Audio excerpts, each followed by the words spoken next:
जहर से ना मरते तो प्लान भी था तैयार। पुलिस के आतंक से मां बेटियों ने फांसी लगाने की भी कर रखी थी तैयारी। कहीं पुलिस थाने ना ले जाए, मां बेटियों ने जहर खाकर अपनी जीवन लीला की समाप्त। घर में बिखरे पड़े हैं पुलिस की करतूतों के सबूत। बागपत के छपरोली थाना क्षेत्र के बाछोड़ गांव में एक साथ 3 जिंदगियां पल भर में समाप्त हो गई। इन तीनों जिंदगियों का मौत का कारण बनी छपरोला थाना पुलिस। जैसे किसी आतंकी को पकड़ने के लिए कमांडो कार्रवाई को अंजाम दिया जाता है, ठीक उसी तरह से पुलिस ने बाछोड़ गांव में लड़की भगाने के आरोपी प्रिंस को पकड़ने के लिए घर में अंजाम दिया। युवक प्रिंस के चाचा के घर के सहारे पुलिसकर्मी और दरोगा नरेश पाल छत पर पहुंचे। सीढ़ियों का दरवाजा तोड़ पुलिस घर के अंदर दाखिल हुई तो घर में मौजूद प्रिंस की मां अनुराधा उर्फ गीता, बहन स्वाति व प्रीति खाना खाने की तैयारी कर रहे थे। पुलिस के आते ही उन्होंने रोते बिलखते हुए यही गुहार लगाई कि साहब हमें थाने ना ले जाया जाए, यहाँ प्रिंस नहीं है। बताया गया कि उस समय घर की छत पर लड़की पक्ष के लोग भी मौजूद थे। जब पुलिसकर्मियों का आतंक ज्यादा बढ़ गया तो गीता ने दोनों बेटियों संग चूहे मारने वाला जहरीला पदार्थ ग्लास में घोला और मुंह में डाल दिया। पुलिसकर्मी यह सब होता देखते रहे, लेकिन किसी ने उन्हें रोकने का प्रयास तक नहीं किया। जब तीनों की हालत बिगड़ने लगी तो अफरा तफरी मच गई और आनन फानन में तीनों को पुलिस ने सीएचसी पर भर्ती कराया। यहां से उन्हें बड़ौदा फिर मेरठ रेफर कर दिया गया। बुधवार को स्वाति उम्र 18 वर्ष ने दम तोड़ दिया। सब गांव पहुंचा तो पुलिस के खिलाफ जमकर हंगामा भी हुआ। आरोपी दरोगा के खिलाफ नामजद रिपोर्ट दर्ज होने के बाद स्वाति का अंतिम संस्कार किया गया। अभी स्वाति की चिता की राख ठंडी भी नहीं हुई थी कि सूचना आई कि गीता और प्रीति ने भी दम तोड़ दिया है। इस सूचना से गांव की ही नहीं पूरा जनपद शोक में डूब गया। घर में महक सिंह के अलावा अब कोई नहीं बचा। बाछोड़ गांव में महक सिंह के घर की बात करें तो एक छोटे से कमरे और कुछ फीट के आंगन में पुलिस की बर्बरता के सबूत बिखरे साफ नजर आ जाते हैं। अभी भी घर में वह स्टील का गिलास और कप पड़ा हुआ है जिसमें जहरीला पदार्थ घोलकर मां बेटियों ने पीकर अपनी जीवन लीला समाप्त की। घर में जगह जगह जहरीला पदार्थ भी बिखरा हुआ है। चूल्हे की आग ठंडी पड़ी है और आसपास रोटियां भी बिखरी पड़ी है। पुलिस प्रताड़ना का कितना खौफ मां बेटियों में था और वे थाने जाने से कितना डरे हुए थे, इस बात का प्रमाण इसी से मिलता है कि मां बेटी ने जान देना ज्यादा उचित समझा। यदि जहरीले पदार्थ से वे बच भी जाती तो पंखे पर साड़ी से फांसी भी तैयार कर रखी थी। यह साड़ी अभी भी पंखे पर लटकी हुई है। इस हृदय विदारक घटना के बाद गांव शोक में डूबा हुआ है। गलियां सुनसान पड़ी हुई है और हर कोई इस घटना के लिए केवल पुलिस को दोषी ठहरा रहा है। सर हमें तो यही है कि हमारा इंसाफ मिलना चाहिए। लड़कियों पर बार बार दाबिश दी जा रही थी, धमकी दी जा रही थी। बार बार यही बोला जा रहा था जब भी वे हमें दिख जाएंगे हम गांव में से उठाएंगे और हम जो हमारे साथ क्या वही हम इनके साथ करेंगे। ये दाबिश बार बार दी जा रही थी। पुलिस के सामने भी यही बोले गया। दरोगा आया, क्या मतलब था बिना लेडीज के अंदर जाने का, क्या हक था ये?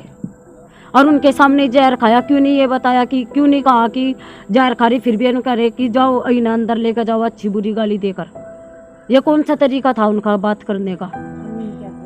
कौन दरोगा था? किस तरह की? दरोगा का नाम नरेश, अच्छा, छपरोली से। अच्छा, किस तरह की आपको परिवार को जो प्रताड़ना दी जा रही थी, क्या बात थी वो बता दीजिए। ये बोले गया था कि हाँ बोल गुड़िया बोल जो थी बात नहीं बोल आप बता दो। बार बार यही कहा जा रहा था कि लड़की को उठाएंगे, हम पूरे गांव में नंगा करके घुमाएंगे। हमारी लड़की के साथ ऐसा किया। एक लड़के की गलती नहीं होती है, ये लड़की की भी गलती है। जब लड़की वालों को पता लगा तो अपनी लड़की पे क्यों नहीं आरोप लगाया इस चीज का? ये कौन सा तरीका है? हमारे घर में 3 लाश हो रही, कल एक लेके आए आज 2 आने लग रही है। कौन सा तरीका है? कब मिलेगा ये इंसाफ? क्या चाहते हो? अब परिवार क्या चाहता है? परिवार यही चाहता है हमें इंसाफ मिलना चाहिए। हमारे घर में नाश हुआ तो ये देख लो, जो तुम्हारे हाथ में जो तुम कर सको वो करो, और न फिर हमारे ऊपर सौंप दो, हम क्या करेंगे? हम तो यही चाहते हैं। पुलिस की तरफ से क्या कहना है, प्रशासन का क्या कहना है? आपके पास कल डीएम और एसपी भी आए थे क्या मिलने हैं परिवार के पास? आए थे। नितिन बता कि जो भी होगा, जो होगा आज होगा। कल आश्वासन देकर गए थे, और जो भी होगा हम तो यही कहेंगे कि लड़कियों को इंसाफ मिलना चाहिए। लड़कियों की कोई गलती नहीं थी, जो बेवजह उन्हें मौत के घाट उतारा गया। एसडीएम और दरोगा के खिलाफ जैसे पुलिस का कहना है कि जी मुकदमा दर्ज कर दिया हमने लोगों ने, अब तक कोई हमें और कुछ नहीं चाहिए। हमें तो दरोगा को हमेशा हमेशा के लिए पीट पाड़ के जेल में अंदर कर दो बस। ये सीधी बात ही आया, थाना भी सस्पेंड होना चाहिए पूरा छपरोली वाला। बात खत्म। महिला है उसमें 9 महिला है, और महिला घटनाक्रम तो बहुत दुखद है। इससे ज्यादा तो दुख की बात कुछ हो ही नहीं सकती जहाँ गांव में हुआ है। गांव में सभी लोग बहुत ज्यादा परेशान हैं। कितनी डेथ हुई है, कैसे हुआ? इसमें 2 लड़की थी और 1 लड़की की माँ थी, उनकी मौत हुई है। कैसे हुआ ये घटनाक्रम? ये करीब 3 तारीख में मैं एक सिंगल लड़की लेकर गया था गाँव की, ऐसी की लड़की थी वो। तो पुलिस ने शायद मंगलवार का दिन था, दबिश दी इनके घर में। पुलिस को बताया गया कि लड़का लड़की घर आ रहे, पुलिस को दबिश दी गई पुलिस की, लेकिन वहाँ पर कोई नहीं पाया। उसके बाद में इनके घर वालों ने दुखी होकर जहर खा लिया और उनमें 3 की मृत्यु हो गई। मुझे कुछ बता रहे पुलिस ने भी प्रताड़ित किया, पुलिस ने दबिश दी। यहाँ किसी तरह का कोई दबाव बनाया?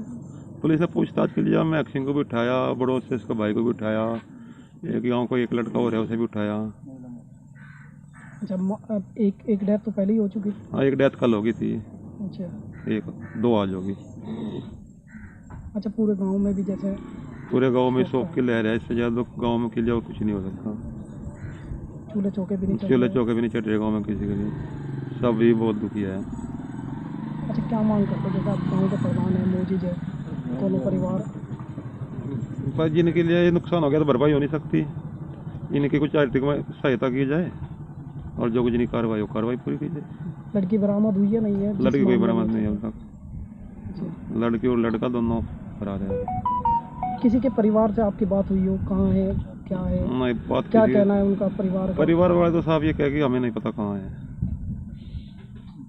तो रजामंदी मान रहे हैं या कुछ, क्या मतलब अफेयर सा क्या था? या तो अफेयर तो उनका पहले भी एक केस हुआ था उनका, उस टाइम वो फैसला करवा दिया गया था, लेकिन उसके बाद ये फिर हो गया। तो कुछ ना कुछ तो था ही। क्या मांग करते हैं आप भी? बस इन्हें का कुछ ना कुछ आर्थिक सहायता की जाए। इनके परिवार के बहुत गरीब परिवार है। परिवार में कोई रह नहीं, 1 लड़का रह गया, 1 मैक्सिम का पिताजी रह गया, और इनकी कार्रवाई की जाए।